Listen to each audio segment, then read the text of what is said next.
Alright dudes, we're back again with another Mythic Plus VOD review. This time it's a 12 King's Rest, so a little bit lower of a key than what we were previously doing. But the point of this is to kind of show you guys what the stuff I've been preaching, astral power consumption, how to use your cooldowns, just general approach to the dungeon, what I'm kind of looking for. Addition to that, I'm also joined in this dungeon by Mitbit, another pretty high-end Moonkin, does a lot of high keys. Make sure to check him out on his stream if you're looking for another Moonkin POV. He's pretty good watch overall. In addition to that, I'm running 2 Archive of Titans and 1 Arcanic Pulsar. Overall, King's Rest, pretty low mob count for a lot of these packs. You're doing a lot of star searching, especially since you're star searching 3 and 4 targets. So you're going to be star searching a lot in King's Rest overall, so Arcanic Pulsar is very, very strong for this dungeon. Right here, you see us kind of make a mistake. We accidentally body pull this animated Guardian, and we end up using the Voidwalker and Trents and everything else to be able to tank this animated Guardian off of us. Overall, adapting to mistakes, one of the bigger key concepts in Mythic Plus, being able to adapt on the fly and kind of making the right decisions overall, even if you are making mistakes, is a pretty big deal. So you see me popping cooldowns here because I see that this pack is going to last a lot longer than I anticipated. Initially, I don't think I would have popped cooldowns here, but since we are making this mistake, I think popping cooldowns and trying to burn down those 2 animated guardians that are sitting on our tank is a way bigger deal than me saving the cooldowns for the next pack. Overall, saving cooldowns for the next pack probably would be a little bit more DPS, but this saves us, 1, the most time, and reduces the likelihood of us wiping due to bullshit or healing the mobs with Invested or whatever else, right? So you kind of see us burning this down. Mitt and I both pop our cooldowns here, and basically, yeah, so basically King's Rest is one of those really dungeons that Arcanic Pulsar is just going to always be super strong for. King's Rest, Temple of Sephiroth, and Underrot are my 3. You can obviously play it anywhere else. It's pretty good in most dungeons, 1 Pulsar and 2 Archive of Titans, but I do think Archive of Titans is a little bit better overall.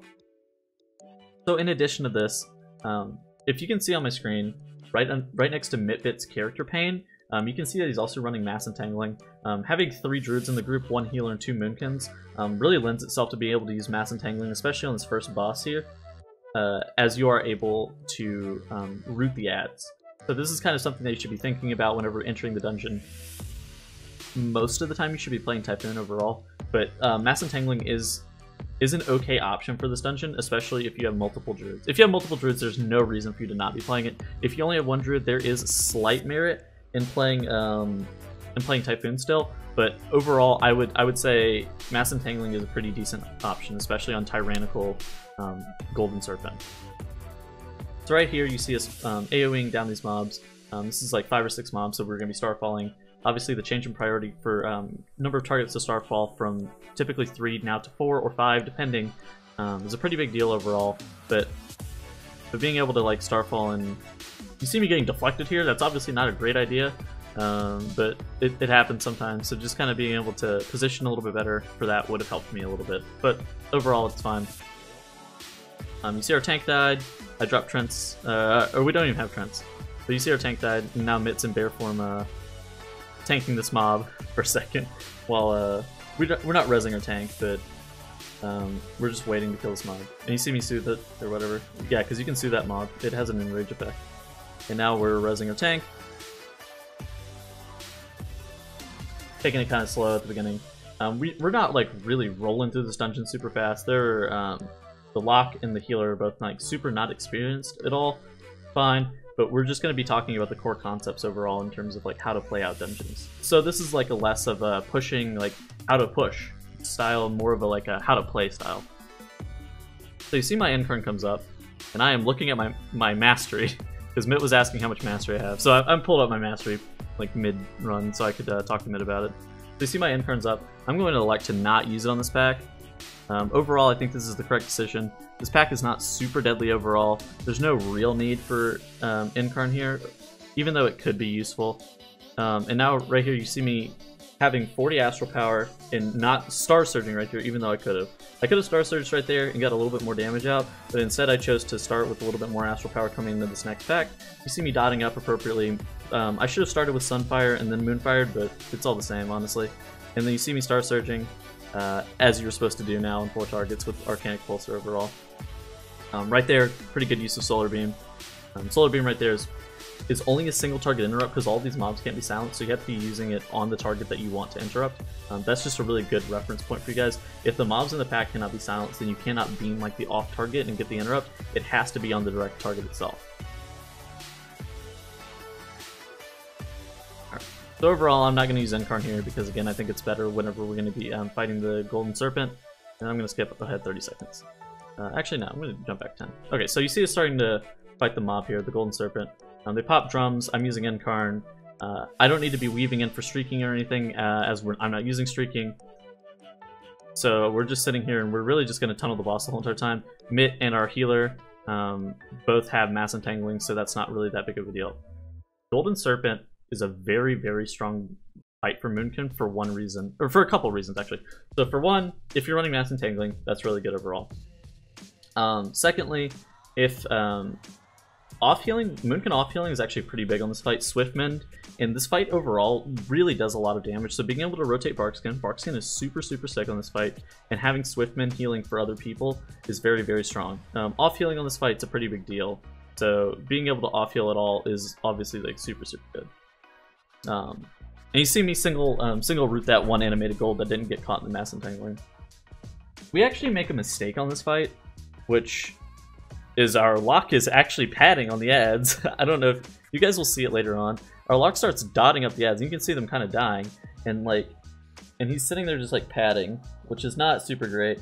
And it's going to force us to be it's gonna actually make one of the ads hit the boss and heal the boss, or not heal the boss, but it gives the boss like a really big shield. So letting those ads hit the boss is not normally how you're supposed to do that, but it did happen here. And again, it's just like one of those things, you have to be kind of vigilant about everything and just kind of watch what's going on. Don't add on those ads if you're running mass entangling, I guess is the tip there, but in general, you shouldn't be really padding on those ads at all. You could technically run shooting stars and then keep those ads dotted and then gain a little bit of single target resources from it, but overall I think Fury of Eluna is a little bit better in this dungeon, even though it would help you kill this boss a little bit quicker. I do think Fury of Eluna is just slightly better overall.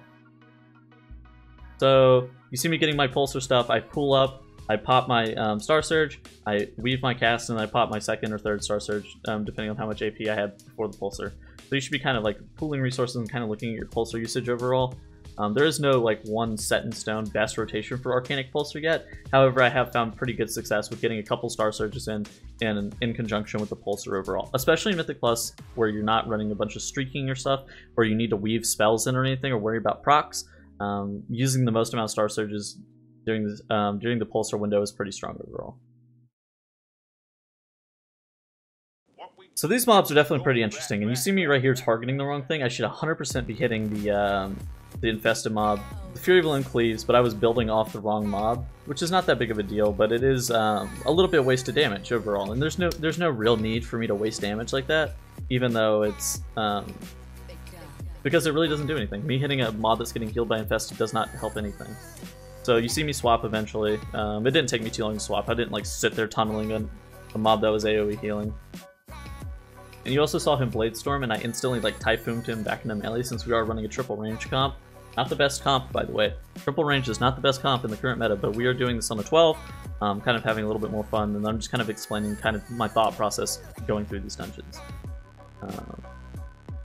So something I want you guys to see is I do elect to use Pulsar there, and then I get Charmed, which is like sucks, but I don't regret that use of Pulsar. That use of Pulsar would have been fine if I did not get Charmed, right? And it was hard for me to know that I was going to get Charmed, so getting Charmed there kind of sucked, but that Pulsar usage would have been pretty decent. Now you see me pooling up Astral Power. Those Gahoons are definitely not going to go hit anything, so I don't need to dump my AP into a Star Surge. And then you see Mitt hitting critters over there, banking Astral Power while I'm sitting there healing or whatever. And then you see me dot up all these mobs. I pop Incarn. I instantly pop Fury of Eluna. I'm going to drop a Starfall and then drop Trents. And then I'm going to redot eventually. And you see me just kind of doing my general AoE priority rotation. Overall, this is a pretty painful pack for our tank overall. So Trents, popping cooldowns here are all pretty good overall. And then you just kind of see us using up the pack. And then you see, you actually see our healer get a bleed there, or it's a poison, but I instantly dispel that poison. The poison leaves a dot on the target, and dispelling is a pretty big deal. Like you see Mitt get it there, and our healer dispels it, or maybe Mitt dispelled it off himself, whatever it was, right?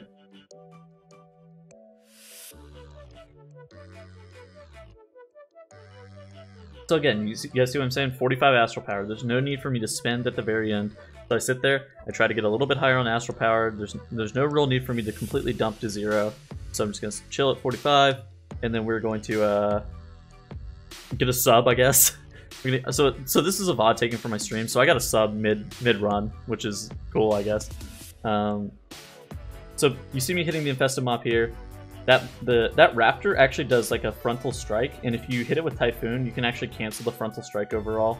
You see it, and you also see that purple puddle. That purple puddle actually doesn't allow you to move unless you're using like a movement ability such as Typhoon or whatever. And you see that Raptor jump out, he starts doing his little claw attack. I end up knocking it with Typhoon and instant canceling it. And then Mitt uses Mass Entangling on the spawn of Gahoons. Again, that's a really good use of Mass Entangling for the Gahoon spawns overall. Mass Entangling is pretty sick. Right there, you see me not realize what the Raptor is doing, and then he's clawing my face, and I'm just like, oh, I'm just going to stand in this because I'm stupid. Don't do that, that was a mistake. Again, 45 Astral Power, I could have dumped into that Raptor at the very end, but I elected to hold Astral Power moving into the next pack. There was no real need for me to start at 0. And overall, I think that's one of the reasons that Nature's Balance is slightly worse for a lot of dungeons. So Nature's Balance, for you that don't know, reassigns you to 50 Astral Power whenever you drop combat for extended periods of time.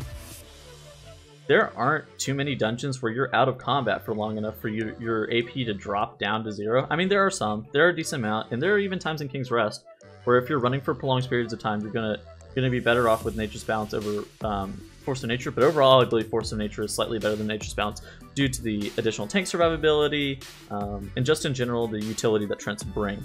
A lot of dungeons in Battle for Azeroth do hit your tank very, very, very hard. So being able to kind of give him a little bit of a defensive and a little bit of leverage just for not too much damage is pretty helpful. Additionally, Nature's Balance doesn't save you overall too terribly much time, and if your tank dies, you're going to lose a lot more than Nature's Balance is going to gain you damage-wise, so there's no real need for you to not run Force of Nature here. Alright, you're going to see us use this pull this construct here. I don't believe I'm going to cooldown this because I don't think this is an appropriate pack to cooldown. This is one singular mob, especially since the next pack is teaming.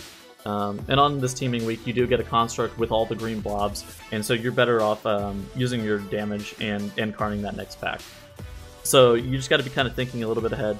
I was testing to see if I could Typhoon that, and somehow I get the bleed. Maybe I walked through the mob's hitbox a little bit too much, and got the bleed, or the burn or whatever it is, but I don't think I should have gotten that. That was just a kind of like a, maybe I took like a bad angle or bad approach to that. But that dot is not super deadly. Alright, so you see us navigating through the dungeon. Another quick thing to help you guys kind of time keys a little bit better. Pulling like concisely and like pulling like very quickly is a very important part. It's not necessarily like the most damage or doing the most of anything, but pulling quickly and moving in between pack to pack very quickly is also like a very huge deal. Those two actually will save you a lot more time than you initially anticipate them saving overall. So you see me pop Incarn there. I also drop trees. I drop trees. I drop Fury of Balloon, and I'm just like AoEing right here, so we can get these blobs dead. Basically, in a triple range comp, these blobs are a really big deal because they make us lose a lot of DPS. Maybe like a double melee comp or something like that, it'd be better off just to kill the Purifier as opposed to hitting the blobs. But here, making us run around and miss a lot of casts is a pretty big deal for a triple range comp. So popping, Mitt and I both using Incarn and popping all of our damage into those blobs is actually pretty helpful overall. And then you see the Purification Beam coming out. It does a decent amount of damage, but on a 12 it's not super deadly, especially since it's tyrannical and everything else, right?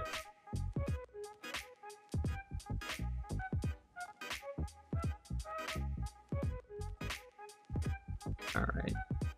So not really too much to say about that. We're just like finished single targeting DPS down this mob. Alright. And so normally the play is to move these two constructs together, but we didn't realize that this other construct was infested, or we forgot or whatever. So we were moving them together, but we decided to not. Basically, this mob entombs players, and you have to kind of search around and let them out. Pretty neat mechanic overall. not super like engaging or anything. We're gonna jump ahead 30 seconds because I don't think there's like too terribly much to talk about. I use Pulsar here. Mitt and I both elect to use Pulsar. Actually, no, that is something to talk about. I'm not gonna skip ahead. How you elect to use Pulsar is also kind of important. Making sure that you have full 6 seconds of uptime, making sure that you're pulling Astral Power ahead of time when using Pulsar and Mythic Plus is actually a pretty big deal. You don't really want to use it whenever you're not going to get like super great usage, like a super great usage out of it in terms of like time efficiency, or you think you could save it for something that's a little bit more important, like a damage taken window or something else that's coming within the next, I don't know, like 5 or 6 seconds. Like you really don't want to wait more than 10 or 15 seconds to use a Pulsar, because then you're either having to Starfall or you're having to cap Astral Power or something stupid. You shouldn't do that, but understanding how you should be using Pulsar is actually a pretty big deal overall. And so here, my end card isn't up, but we're gonna Bloodlust anyways. Kind of sucks that my end card's not up yet, but at the end of the day, it's not really that big of a deal. It's gonna come up at the tail end of Lust, which I don't know where I get entombed. I know I do get entombed on this fight, but I'm pretty sure I do not get entombed on my cooldowns. Oh, okay, so this fight has a drain fluid mechanic, and basically you can see Mitt's fluids getting drained on the side, and then he gets that little rock-looking debuff. It goes away whenever he's healed above 90%, so making sure that you swift mend the person who's getting the fluids drained at the very end of the cast after they get the debuff is a pretty big deal overall. And my group is pretty slow to get me out of this tomb, but I'm glad I didn't pop my cooldowns yet. And so here I come out of the tomb, I pop my cooldowns, and it's time to game. Unfortunately, I don't get Bloodlust, so I mean, it kind of sucks, but at the same time, it's not really that big of a deal. So you see me killing that ad that we accidentally summoned out of the tomb, the mummy or whatever. So you see me getting my fluids drained right here. I instantly pop Barkskin in order to mitigate damage. Defensive usage, guys. Barkskin is one of those like defensives that you could really use it on cooldown, and you wouldn't necessarily have a terrible usage. Obviously there's better usage, there's better and worse uses, but using it on cooldown, making sure that you're actually using your cooldowns appropriately, like Barkskin, is a pretty big deal. And then you see me getting my fluids drained again. I swift mend myself to try to get myself topped. I move out of the fire, and then I'm banking up Astral Power in order to pop Pulsar right here. And then I get tombed again. So yeah, like getting tombed like that is not super sick for your damage, but sometimes stuff like that just happens, and it's really not that big of a deal. Like I lost seconds of Bloodlust, and I lost my Arcanic Pulsar, completely lost that. But at the end of the day, it's not really that big of a deal overall. And then you see our Locke getting his fluids drained. He instantly pops Dark Pact. Really good defensive usage by him. And his health isn't moving at all, so I elect to not even swift mend him. So, yeah. Okay. And so now we're moving on to the latter half of the dungeon overall. So basically we just have the corridor, the council fight, and then we have the last fight of the instance.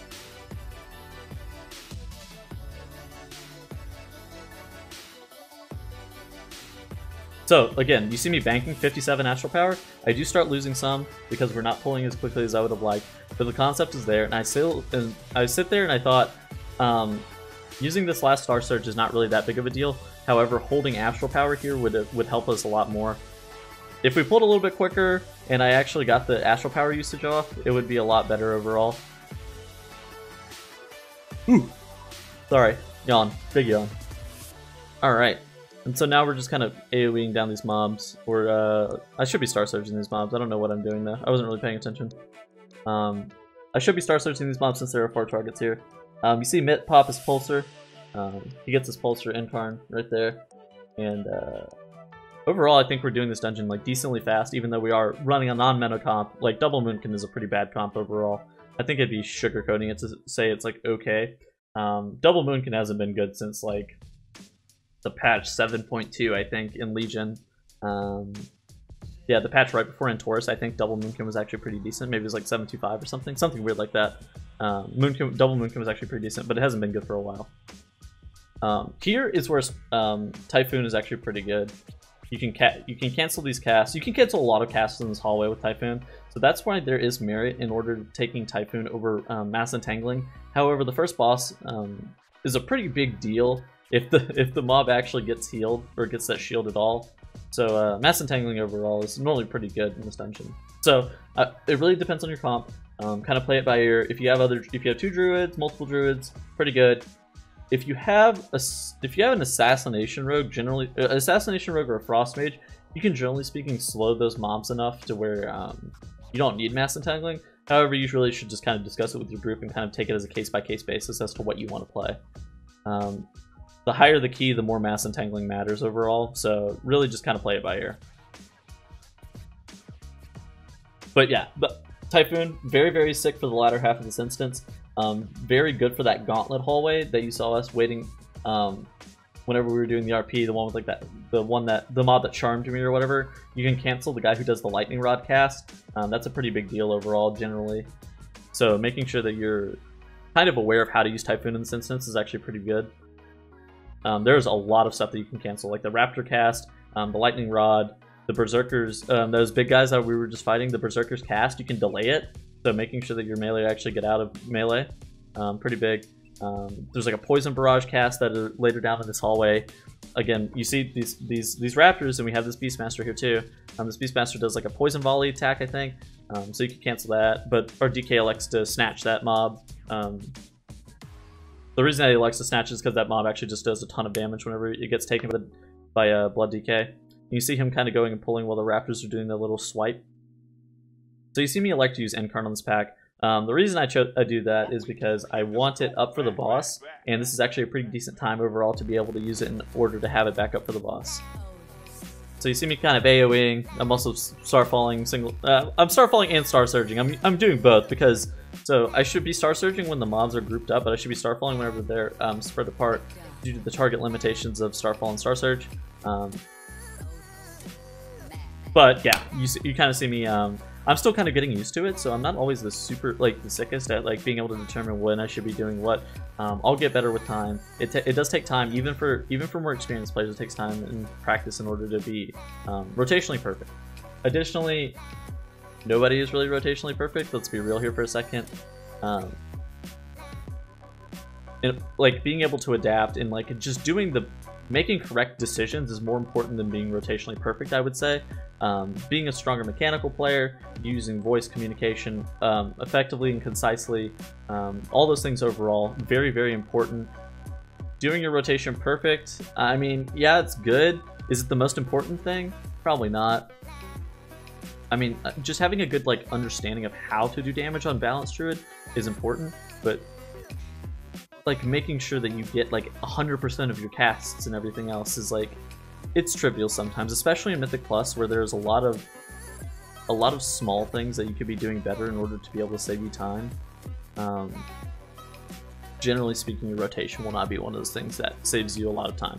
Because if you think about it, Mythic Plus isn't about DPS, Mythic Plus is about time. While DPS does save you a significant amount of time on a lot of things, there are a lot more ways to mitigate this time lost.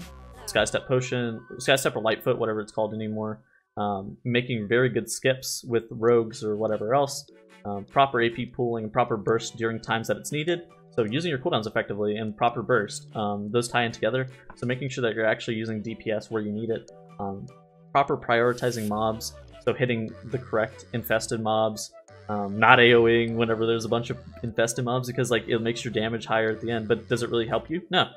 It hurts your group and it costs you more time not star surging like infested mobs in like a pack, right? If there's like 5 mobs in the group, sure, it's more damage to starfall, but overall it's going to save you more time in order to star surge. So kind of weighing these odds of what saves me the most time is a very big deal overall. And you see this mob casting this big AoE thing, and I was definitely inside of it, but I didn't get knocked up, so we're gonna take it. I don't question good fortune.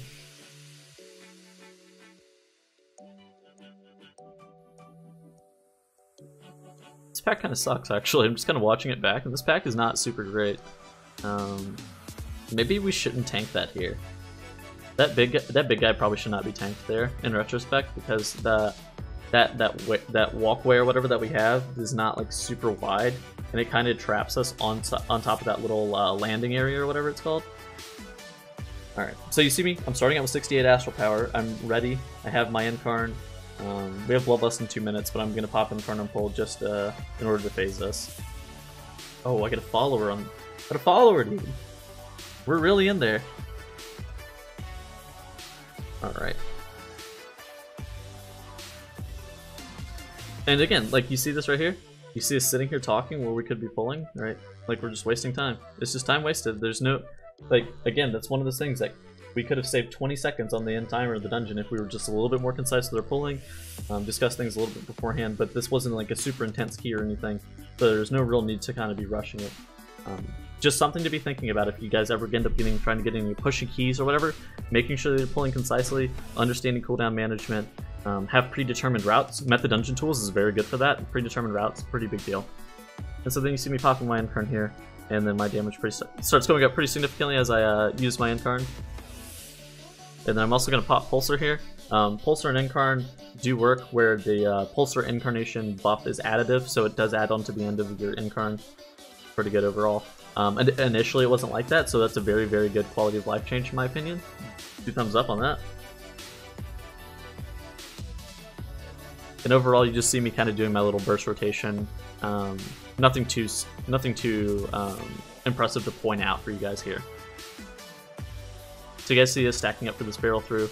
Balance Druid is very good for the barrel through because one, if it's doing like a lot of damage where you only have 4 players or whatever else, you can go bare form because it does do physical damage, so you're taking like almost no damage from it overall. Additionally, Bark Skin, really, really good overall. So the barrel through, you're able to bark like every other, every third or something like that. I think it's either 20 seconds or 30 seconds, I can't remember off the top of my head. But being able to Bark Skin it is pretty strong overall. Alright, you see the totems. I'm targeting the Explosive Totem. I realize that it's able to be dotted by Sunfire, and I'm very happy. It used to not be able to be dotted by Sunfire. So we killed the Explosive Totem. I instantly turned to the Torrent Totem. There's no real priority in terms of what totem you should be killing. I wasted Star Surge there. You guys see that? I wasted my Star Surge on that Pulsar cast. Which is not super great, but at the same time, it's not really that big of a deal overall. It is lost damage that we're not going to get back, but at the end of the day, it's not going to cost us too terribly much. Just making sure that you really kill that Explosive Totem is like one of the more important things. The overall battle for Azeroth has actually been doing a pretty decent job of changing and hotfixing the dungeons in order to kind of remove the stuff that's a little bit more bullshit, I think is the nice way of putting it. Such as not being able to Sunfire totems and stuff like that. You see me swapping to the Explosive Totem. I kind of pan my camera across the room. I drop my Fury of Elune on it. I Star Surge it, and I am just hitting the correct totems at the right times. And now I'm just sitting here dotting up all the totems because it's all the same to me. And then we kill that mob. Well, not the mob, but the boss. And now we're gonna phase it to the next boss, which I think is the poison boss. I don't know what it casts the poison ability. Poison Nova or whatever it's called.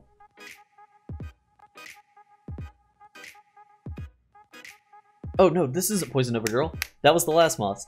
This is the Whirlwind Woman who drops the axe debuff on people. Balance Druid is super good on this fight because one, the axe debuff, physical damage. Balance Druid has a lot of armor due to Moonkin form. In addition to that, the swirling axe debuff. You see it on her healer right there. In addition to that, Bark Skin is very, very good at mitigating, especially if you have Ursock's Endurance traits. Ursock's Endurance basically gives you a shield whenever you pop Bark Skin, so it mitigates a lot of damage, especially from a bleed like that. And you see me hopping in melee, popping my second Incarn of the fight. Overall, getting 2 Incarns in this fight's a pretty big deal. You see us interrupt that Poison Nova, so that's a pretty big deal to interrupt the Poison Nova. Sometimes you should be saving your Solar Beam for it, but it's really a by case basis, and you should be kind of discussing it with your group. But not interrupting that Poison Nova is pretty much a suicide, and surefire way to kill your group.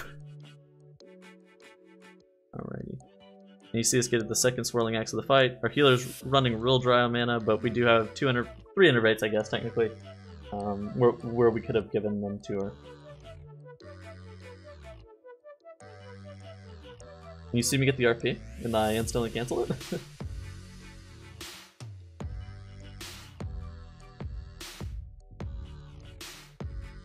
And you see me I also pull Astral Power here, even though I know it's going to get dropped down all the way to 0. Just a force of habit, me never really going into a pack with 0 Astral Power. Ooh. Helpful tip. if you have melee in this group, do not drop Prince on top of this guy. It will make this guy like spin around and like freak out and start hitting your melee with the debuff. But we don't have melee here, so it doesn't really matter. You see Mitt actually drop his Trents out in range because that's the right thing to do, but I forgot, and I actually dropped them straight into melee. So not really a big deal here, but something to be wary of. Overall, that's a pretty big deal, and especially whenever you get into pushing hierarchies. Additionally, you see the circles on the ground that this boss spawns. You're able to actually range them or line of sight them, so overall that's a pretty big deal. You should be looking to range them or line of sight them as opposed to soaking them. Soaking them is pretty much a death sentence overall. Additionally, with that big circle, if somebody does in fact get feared, oh, you see the circle? I'm going to jump across the room, not get hit by the pulsing AoE. Additionally, if somebody does get feared by that ad that you see Mitt has a mass entangled there, you can instantly dispel it, and it does kill off the ad in case you don't have a purge from like a demon hunter or a bunch of belts or something like that, right? Blood Elf Racial is a purge, shamans have purge, demon hunters have purge. There's some other classes that have purge. You can also kill off the shield if it's like a lower enough key. But you see Mitt gets hit, I instantly dispel him, and then we're moving on. 66 astral power coming into this pack, pretty good overall. Flap to victory. You see Mitt and I are also both high mountain torn, so you know that we got a big brain, very smart. Alright, you see these pop drums. I got 10 seconds on Incarn, so we're getting a really good Incarn value here. You see me sidestep that tornado, Mitt's getting hit by the mob, and then overall I'm just sitting here doing my single target rotation in the boss. I pop Incarn, the little raptor spawns, Ruban or Raven, yeah, whatever. I dot him up, I'm doing my 2-target cleave. I instantly knock him so I can get him back into melee so I can do the most 2-target cleave damage I can possibly do. Just to make sure that we're making this fight go as quickly as possible. That raptor actually isn't the most important thing to kill, but it is decently important overall. Whenever this boss mounts up overall, that's a pretty important part. But generally speaking, if you're pushing hierarchies, you should probably be lasting whenever the boss mounts up overall. And then you see me get raided by Pixel. I really appreciated that.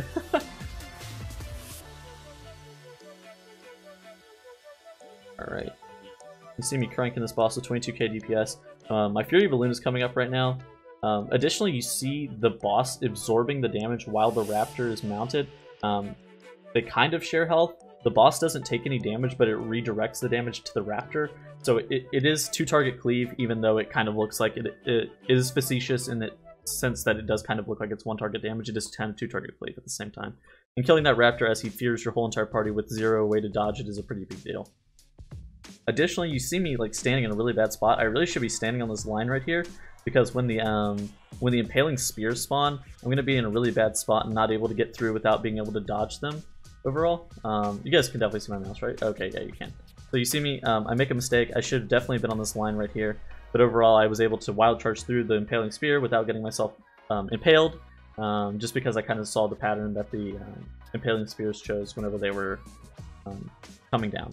Additionally, you saw that tornado switch sides. It's kind of depending on where you're standing. If you're standing in the middle, it'll freak out and like run back sometimes. So just kind of be watching some of the tornadoes. This is a really big fight of just make sure you're kind of dodging shit. Don't stand in stuff. Pretty easy fight overall. You see the impaling spears come back around. I jump through the middle line. The impaling spears stop once they hit that little line. So that's why you kind of want to position yourself around there, because it makes it really, really easy to be able to dodge. Again, you see me being on the bad side of it because we were kind of getting zoned out by the mob. Getting ungripped from our tank as our tank died because our healer doesn't really understand how to do the mechanic of the fight, which is not, there's nothing wrong with that. It's just something that newer players need to learn. Just being open to learning new stuff is a pretty big deal, especially for Mythic Plus. And there you have it. That is a 12 King's Rest. It wasn't the greatest dungeon, it wasn't the sickest performance or anything, but I hope you guys like learned a lot. Again, cooldown management, astral power pooling, how to like migrate between packs, how to like set up packs inside of Method Dungeon tools, all those key concepts that I've been preaching. I hope you guys learned stuff. There wasn't super like a ton, but I hope this is like a really good introductory lesson into like how to do keys overall. I hope everybody has a great rest of your day. Peace. Everybody, check out my shit in the description. I got a Patreon, I got a Discord, You can hit me up on Discord anytime. I also have my Twitch linked there. Hit me with a follow. It's very much appreciated. I hope everybody has a great day. I really appreciate it all. Later, guys.